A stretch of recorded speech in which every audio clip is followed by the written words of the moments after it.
Ladies, have you ever heard of functional medicine? Have you fallen victim to medical gaslighting without even knowing it? Are you ready to take control of your own health?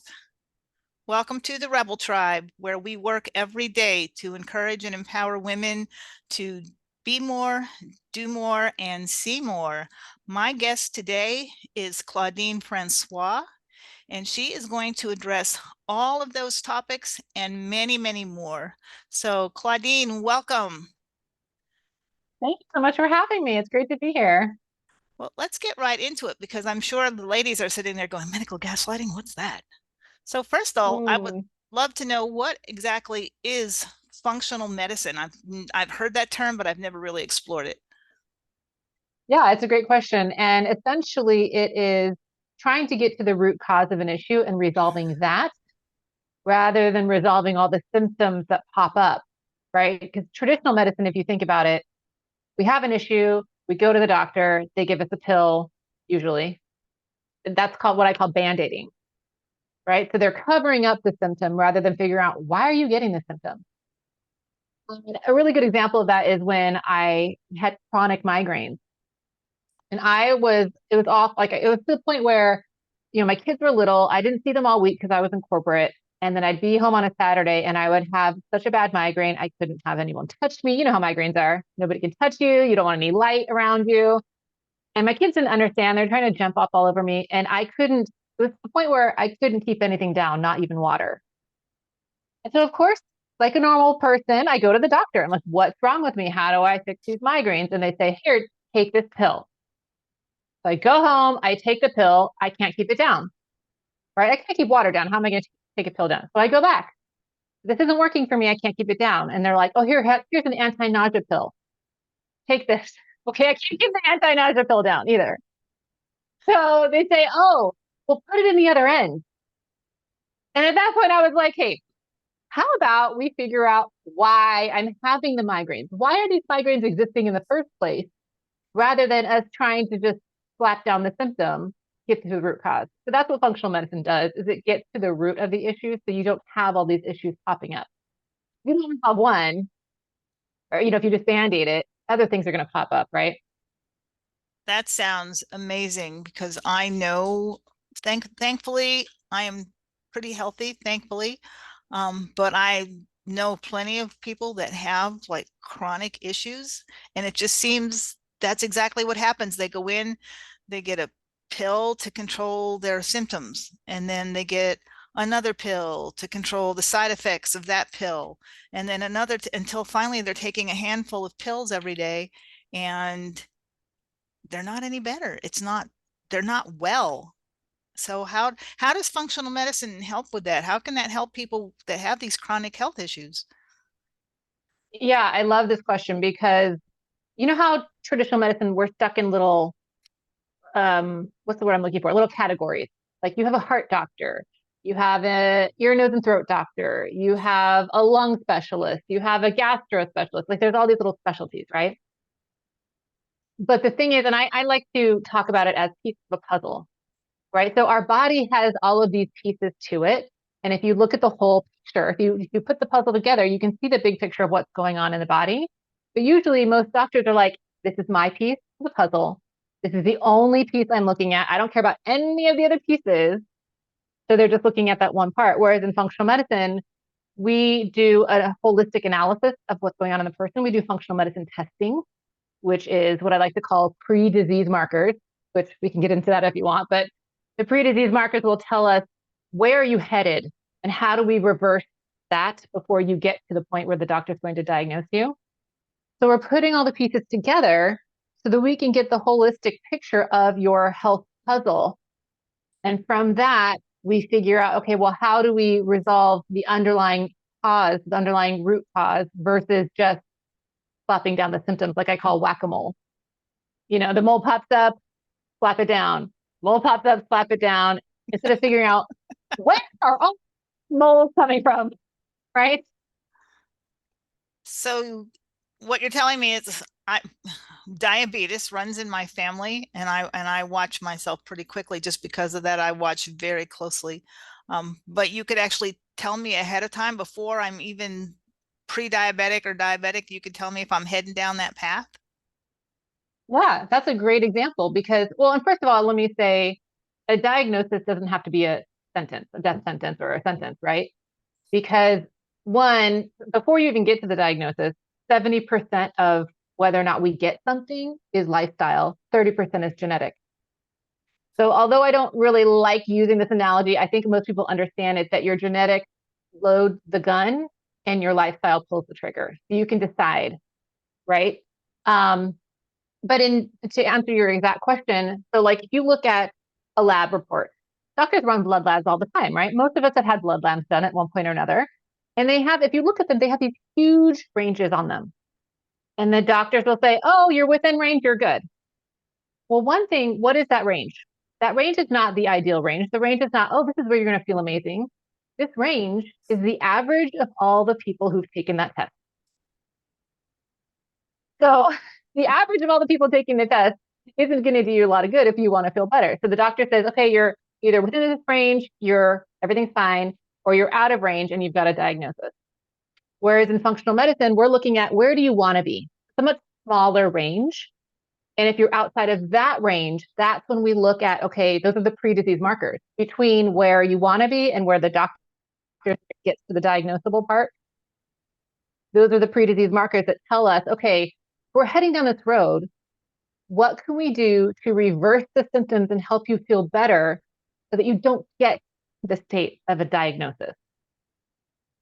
That makes total sense because I am actually kind of living that. I'm the only one in my family right now who is not currently on blood pressure medication, which also runs in my family because as soon as I saw it starting to inch up, I started making changes to make sure because I don't do pills. I don't do Mm, pills. So I started that's making great. those changes and so far it's been working. It's on the high normal side, so I know I have to watch. But so far I've been able to keep it down so that I don't have to take medication. So yes, I'm right there with you. Awesome. And Mm. then when you're doing all these things, how does it, I'm trying to think the question I want to ask here because it's so important. How do you work all this into your lifestyle and your, and especially when most of us are busy, we have families and children and some of us have businesses or we work.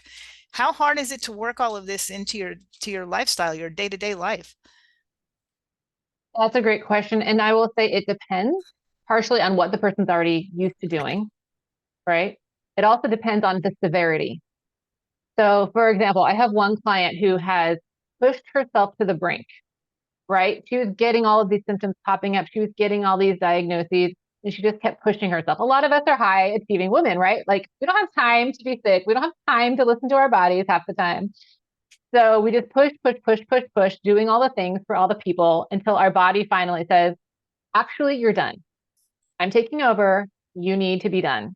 So she got to the point where her body literally wouldn't, she couldn't get up in the morning. She was so tired all the time. I mean, and she's not a high powered job that requires a lot of mental thought, a lot of physical energy. So it got to the point where she was in what we call the exhaustive phase, which means her body had been in chronic stress for so long that it started shutting down. Because that's what the stress response does, right? It takes all of the energy from your body to pump out this cortisol all the time. But at some point, it's kind of like, you know, you're a jockey on a horse. You can whip the horse long, for a long time, but eventually the horse is just done. And that's where her body got to. So she has to spend a lot of time in what a lot of people would call self-care, right? She has to spend a ton of time supporting her body in ways that it hasn't been supported before so that it can heal. So it's not in that fight or flight anymore. And I think to answer your question more broadly, the things that we look at are more holistic, right? So a doctor may just say, you know, if you have high blood pressure, oh, eat less meat, eat lower fat foods, take out the sodium. But we have a very strategic, it's a five, I'll call it a five-pronged strategy, and it's an acronym, and that's the reason why I hold up my hands like this, because it's DRESS. D is in David, RESS. So dress your health for success, and it stands for diet. So what are you eating that is specific to you, right? Because I can see in your markers what you need. Rest, how much rest are you getting so that your body can get out of fight or flight and go into that rest and repair state so it can do what I call the maintenance cycle every night. Exercise, not too much, not too little. Because some of the women I work with are exercising themselves to death, right? They're trying to do all the HIIT workouts because they're starting to gain weight and they don't understand why. And, they're pushing their bodies too hard. Stress reduction, which is huge. And that could be mental, emotional stress. It could also be what I call internal stress or biochemical stress, where you have things happening in your body, whether it's hormone imbalance or gut dysbiosis, or all different kinds of things that could be stressing your body out from the inside. And the very last one is supplementation. So we use targeted supplementation. It's herbal based to help really kind of jumpstart your body's healing process, right? To give it the things it was missing so it can get back on track. So it sounds achievable, actually. It doesn't sound that hard at all. In fact, it sounds a lot easier than some of the other things I've been told. So, hey, Mm, mm. if you really want to get your health together, ladies, check it out. I am glad that you talked about listening to your body, because that is, I'm a big believer in that. I know when I'm not feeling well. I know when I haven't been doing the things that I should be doing. My body's very quick to tell me. Um, but a lot of women don't understand how to do that, or don't know how to do that. I'm not sure why we haven't been taught. I don't know. And that leads us into that wonderful term we talked about in the beginning. What is medical gaslighting? I know they're all waiting to hear this. What is, because we've heard gaslighting forever now. What is medical gaslighting? Yes. And I don't know if I'm going to give you the Webster's official definition. I'm going to tell you what it means to me. And that is essentially when you're being told by someone in the medical community that what you're feeling and what you're experiencing isn't what you're feeling and what you're experiencing. And I have so many clients who have come to me and they said, my doctor says all my labs are normal, but I know there's something wrong. I know. I had one client, she spent thousands of dollars on all these tests that her doctor wanted her to do. And he kept saying, everything's fine, you're within range. And she ended up having two surgeries. She's about to have a third because they could not figure out. They're like, oh, you have endometriosis. Oh, you have cancer. Oh, we've got to go and take all these things out. And I found out she didn't have any of those things. She'd gone through needless surgeries. And of course, each surgery takes a long time to heal from. And still, they had not resolved her underlying issues. And she kept telling them, I know something's wrong. And they kept saying, well, everything's fine, but I guess we could do the surgery. So that's what medical gaslighting is when you know something's wrong, you're being told it's not, and you just cannot seem to get anyone to listen to you. I think a lot of the women out there probably have this experience when doctors just aren't listening. I have told you some of my horror stories, so yes, and yes, I myself have experienced that. When I was given a pill, I hurt my back. I was given some basically narcotics. I said, I'm not taking these. And I had to argue with him to get I just needed a little bit of physical therapy, which I finally argued him into. But in order to do that, it was an accident. So he actually put in my medical records that, of course, were involved in the insurance claim, that I was argumentative, uncooperative, and refused treatment. And I'm like, that's fabulous, because here I am suing this guy for all my medical bills. And I was kind of skeptical about how that would fly. Were they going to look at that and go, okay, you refused treatment and you're charging us more? But actually, the therapy was actually less in the long run. So I don't know. But yes, I have been there. How do we how do we protect ourselves from these doctors? I mean, how do we keep them from doing things like that? I did not know about it until I actually got the copy of my medical records to send to the insurance company and the lawyers. So I would never have known that was in there for every other doctor possibly to see for the rest of my life. How do we protect ourselves from that? Yeah, well, first of all, how dare you stand up for yourself? I know. Who It's do you just think you horrible. are? We And I are the think rebel that's what, tribe. well, and I think that's what a lot of women feel is that, well, this person went to medical school, he or she should know. Who am I? So that we start to doubt ourselves. And that's the thing I want to say to any woman out there who has either dealt with this or who's dealing with it now is that you do know. You know your body better than anybody else. They can run all the tests they want, Remember, they're looking at huge ranges, right? And there's clues within those huge ranges that are quote unquote normal, but they are not experiencing what you are experiencing.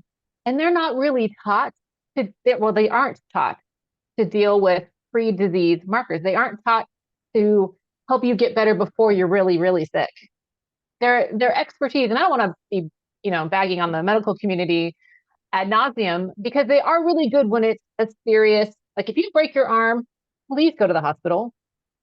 If you have a life-threatening disease and it has gotten to the point where there's nothing for it, but let's use cancer as an example. There's nothing for it but to take it out. Please get that done. But there are things that we can do ahead of that point to help reverse it. So number one is listen to your body. And I know you mentioned this earlier. You mentioned some women don't listen to their body. I was one of those women.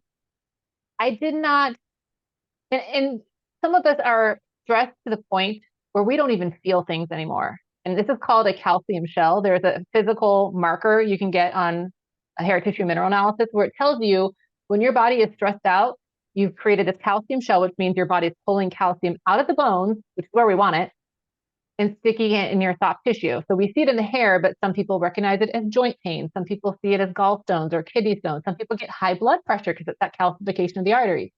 Basically, your calcium is ending up in places we don't want it to end up.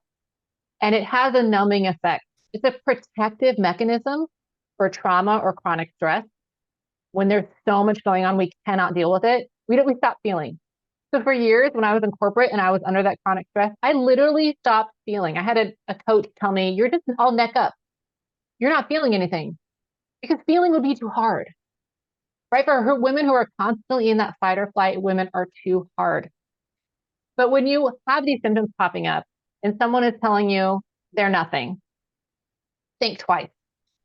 Get a second opinion. Get 100 second opinions, right? Because someone out there will take you seriously. You aren't making this up. This is not in your head. If your body is giving you clues, then you need to listen. So, as I said earlier, even if you get to the point where you are diagnosed, a diagnosis is not a sentence. There are plenty of diagnoses. Autoimmune is a huge one, right? You think rheumatoid arthritis, lupus, ulcerative colitis, Hashimoto's. I mean, there are a bunch of them where you can live a symptom-free life if you take certain steps. So, listening to your body, getting the right help, even doing some digging yourself, doing the research because the answers are out there. It just may take you a while to find them if it's a medical community, if the traditional medical community isn't listening. And I'm right here to back you up on that with the doctors. I am a cancer survivor, and yes, the doctors were fabulous. And I would never say if you're having cancer symptoms, by all means, you need to go. But like you said, I just needed some physical therapy. I did not need pills that were going to make me sleepy and numb me up from, I did not. So there is the difference. I know all of you think that I'm anti-medical. I'm not. Okay. I don't think Claudine is either. We just think that we need to stand up and take control of our own health. And how can we do that though in this, especially in this community or this society now? It just seems like there's so much against women who stand up for themselves, especially when it comes to their health. How do we do that? Yeah, unfortunately, women who stand up for themselves in any way can tend to get backlash. But I think the more of us who do it, the better it will be in the long run. And especially the more of us who end up in these roles and these positions, right? So I had one of my clients, she would take her husband with her or a friend with her because sometimes it's just easier when you have someone backing you up, someone who isn't as emotionally involved, who can help stand up for you or who could just be that support for you while you're there. So that's really important. Coming in armed with knowledge. Now, yes, Dr. Google doesn't always give us the right information. You have to be careful who your source is, right? So checking your sources. I mean, there's PubMed.gov, which is a great source that is all of the research that's out there. I of course am going to be biased and say that I when I do a search, I'm always putting functional medicine in the search bar because I know people who are writing from that perspective are going to be looking at the body in a holistic manner, who are going to be looking into the root cause versus just, oh, you take this pill for this issue, right? So doing some of your research, bringing somebody with you, and really trusting that you know what's going on in your body. That I think is the most important thing because until we trust ourselves, no one else is going to trust us. And it's not just women. So, ladies, I'm going to tell you right now because, as most of you know, my husband has health issues, and I'm here to tell you that I am there at every appointment because I am the medical researcher in the family, and I am right there beside him to go, wait a minute, explain why you're doing this because it doesn't make sense to me. And I Mm. will give it I will give them credit. Most of his doctors have been very cooperative in explaining things to me, and they don't look at me like, "Why are you here?" So, Yeah, everyone needs an advocate. Everyone does. And, even if you have a friend who does functional medicine, it doesn't have to be someone you're working with. If I have a friend recently who reached out to me and she said, I've had all these GI issues. And I said, well, have you run a GI map? Have you done a food sensitivity panel? I'm asking her and she's like, no, I didn't know I needed those things. So talking to somebody else who has a little bit of knowledge can also help to help you ask the right questions to your doctor. okay, so I'm going to ask you a very personal question because this is my one big health complaint. I'm pretty healthy. I mean, I try my best. I eat right and do all the stuff. I try to do, all the things I'm supposed to be doing. And yet there are days when I'm still just so tired. And I know a lot of it's got to do with sleep, because I have new baby puppies who make me get up at 4 in the morning. They're sitting down here at my feet. That's why I'm looking down. They make me get up at 4 in the morning to take them outside. What can I do to get a little more energy during the day without popping down energy drinks and more pills? And do you have some tips? Hmm. Yeah, so fatigue is one of those symptoms that can come from a variety of places. The question really would be, are you still fatigued when you get a good night's sleep? Actually, no. Once I get a good night's sleep, I feel great. It's the sleep, and I know that eventually they're going to grow up and be able to get in and out. They're so small right now; they can't get in and out the pet door. I know eventually Hmm. they're going to get there. So I'm just looking for some things that I can do while they're growing, so that I don't die of exhaustion before then. Yeah, I mean, sleep is so important. I don't know if you have an opportunity to take a nap in the afternoon, if you can just, even if it's 10, 20 minutes is actually a great amount of time just to close your eyes. You might not get into a deep sleep, but it will help you get that little burst of energy. For all my clients, we have a personalized multivitamin that they have. It's based on their test results, and those have a lot of them tend to have a lot of B vitamins in them. Because B vitamins tend to give us energy. Another thing you can do is making sure, and I think you're already doing this, but eating as many whole foods as possible and reducing as many processed foods, sugars, sugary drinks, that kind of stuff. Because even though the sugary drinks and even the caffeine will give you that burst of energy, but then you have a crash. So, one thing I tell my dad, who has he's one of those guys who takes all the pills, right? The pill for the pill for the pill. And he refuses to do anything. Of course, why would he listen to his daughter?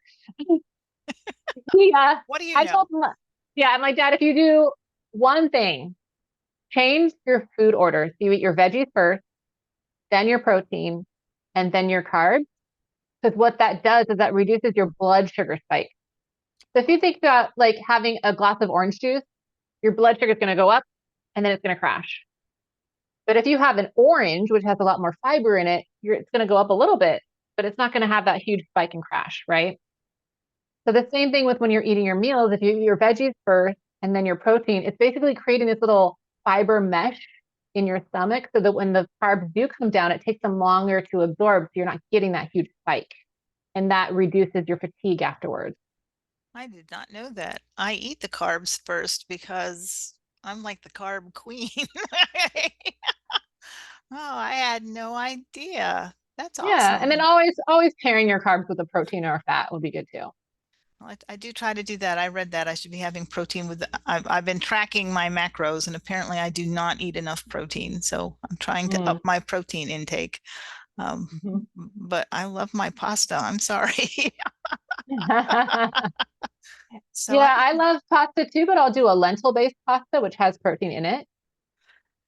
And then I'll add like roasted vegetables to it or some pine nuts or something like walnuts or something. And then you get a lot of variety. I need to try that. I did try something new last night where I made meatballs with half ground meat and half chopped up portobello mushrooms, and I must say they Mm, were wonderful. They were wonderful. So, okay, that's great. that's awesome. This is all good stuff. Even for me who considers myself fairly knowledgeable in these things, Mm. and I'm learning stuff. So this is fabulous. So if you were going to tell the women that are listening the top thing that they need to do right now to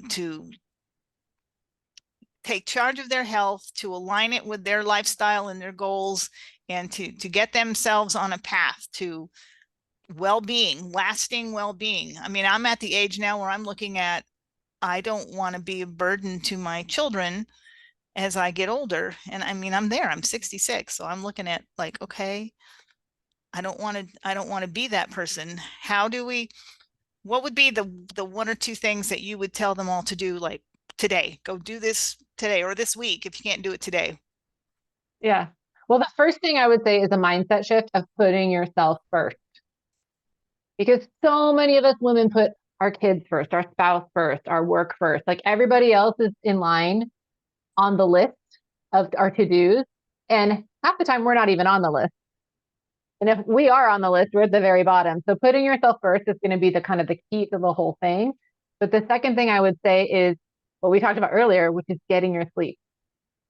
Because if you don't get your sleep, the body's detox processes can't happen. So then you have like old toxins and old hormones running around in your body. If you're not getting enough sleep, you start to crave more carbs and sugar, right? Which we already talked about are going to make you more tired. You know, if you don't get enough sleep, basically a lot of the processes in your body, it can't function because sleep is our rest and repair state. It's kind of like if you never took your car in to get an oil change, how well would it run? Our nightly oil change is getting that 7 to 9 hours of sleep a night, quality sleep. Now, some people may say, I really wish I could sleep, but I have insomnia, and there are all kinds of reasons for that. So if you have insomnia, definitely want to speak to either a functional person or a sleep specialist as to why you either can't fall asleep or you're getting up. A lot of times it's either parasites or gut bugs because they party at night, or it could be a hormone imbalance. But making sure you're doing whatever you can, whether it's a like a detox bath before you go to bed, whether it's magnesium lotion to help you fall asleep, essential oils, like creating a bedtime routine that helps your body get into the relaxed state. Obviously, avoiding screens because the blue light from the screens stimulates our cortisol and keeps us awake. So, finding a way to get yourself in that relaxed state so that you can get a good night's sleep, so key. I heard you mention earlier in the beginning of this conversation that you do testing. Can you talk a little bit about that in case someone wants to reach out to you and start working on their health Yeah, issues? absolutely. So the first test I always run on people is called a hair tissue mineral analysis, or HTMA. And it's actually a hair sample. So we take about an inch and a half from the root so that we can see it's the best thing about it is that unlike a blood sample, which is just where's your body right now, an inch and a half of your hair is like 3 months of history, 3 months of data. And what that tells us is where are your minerals, your calcium, your magnesium, your sodium, potassium, and about 80 others. Those are the four most important. And if they are out of whack, if you don't have enough sodium, potassium, you're not getting nutrients in the cells, you're probably feeling tired. If you have a calcium shell, like I mentioned, you could have all kinds of other health issues. So we get that done first so we can rebalance one's minerals, which there are over 500 different enzymatic reactions that require certain minerals and for them to be in balance. So we do that one first. And that is the one where when we get those test results, we can create that personalized multivitamin so that people can get their minerals back on track. The second one I do is a stress and hormone panel. So how long have you been in chronic stress? Have you been in fight or flight? How has it affected your body? And where are your hormones? I'll have people who are estrogen dominant. I'll have people who have low estrogen and high progesterone. I'll have people with no testosterone.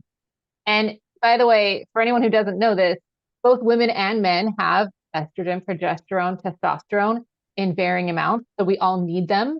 We all need specific amounts of them. And when we don't have those, we can have all kinds of symptoms, right? So someone who's estrogen dominant would be really irritated all the time, would get more belly fat. You know, some of us as we get older, we start to notice that we have more to love around the middle. And that could be estrogen dominance. It could also be a liver imbalance because we're not getting old hormones out of the system or old toxins because the body likes to put toxins in a little fat bubble and keep them around our abdomen just to keep them safe from them. That's what we do the hormone panel to see where all of those things fit. And sometimes people will feel so much better once we evaluate and mitigate the hormone imbalances. But the last one, and there's a very specific reason I do this one last. The last one is the GI map. This is a gut health marker. And I get so excited when I get the results of this test because if you think about it, our whole gut system, it goes from our mouth to the very end, right? Like if you put that out, if you took all that and stretched out, it would crisscross a tennis court several times, right? Like we have a lot of energy going into what happens in our digestive system. And so when it's off, if we have food sensitivities, leaky gut, parasites, worms, bacterial imbalances, yeast, fungal, all these other infections, right? You have any of that going on, it is taking your body so much energy to deal with. If you think of like a road closure, right? Like let's say you want to go from point A to point B, but the road's closed. You have to take this whole circuitous route to get around it. That's what your body does when your gut isn't working. You know, it has to spend all this energy going around it, not to mention the fact that you're probably not absorbing nutrients. Is another reason a lot of people have fatigue. You don't get the nutrients from all that great food you're eating. It's not going to do you much good. So I do this one last because I want people to be on that personalized multivitamin for at least 2 months to help shore up their body's vitality, to rebalance their minerals so their body can actually do all the processes we need it to do before we do the gut work. Because otherwise, the gut work can be really draining. Because as I mentioned, our gut takes a lot of our energy anyway. And so if you're trying to heal the gut, that takes even more energy. So that's why it's really important to have those minerals in balance first before we start the gut work. This is all fascinating. I love that you're talking about gut health. Even the mainstream doctors are beginning to understand that the gut health is important. It's so important. I've read Mm. somewhere that most of your immune system is actually in your gut. So if it's messed up, that just opens the door to all kinds of things. I am so glad that you came and talked to us today because I've learned a few things. And like I said, I consider myself to be fairly knowledgeable, and I've learned a few things already that I'm going to be putting into practice. If I want to know more, or if anybody else wants to know more, where can we find you? Well, you can always find me at my website, ingoodcleantaste.com, or at my social at ingoodcleantaste. But I also have a Radiant Living Facebook group. So anyone who wants to join that, I'm giving tips, I'm giving free Q&As, and even hot seat lab reviews. So they're more than welcome to join that, and I'll give you the link so you can put it in the notes. Sweet, that would be awesome. I did join your group, so I'm looking forward to that. I can't wait to see you in there. That's awesome. So great. Yes, if you would send those to me, I will happily put them in the notes and the descriptions on the video and the audio. That would be fabulous. I know there's women out there that are just sitting here right now going, it's time. It's really time that I start taking care of myself. We can't.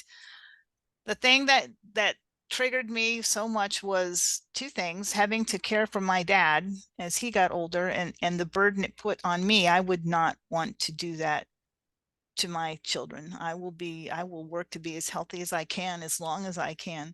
But the other thing is, we're the caregivers, we're the nurturers of our families, and you can't give from an empty well. You can't squeeze water out of a dry sponge. So if you're not taking care of yourself, you have nothing left to give to everybody else, and that's just not good. So I know there's ladies out there that are going, it's time. So I am so glad that you came on and talked to us today.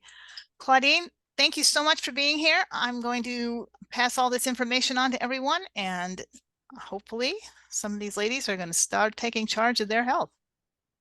Oh, it was my absolute pleasure. Thank you so much for having me. Have a wonderful day. Thank you so much. Bye. Bye.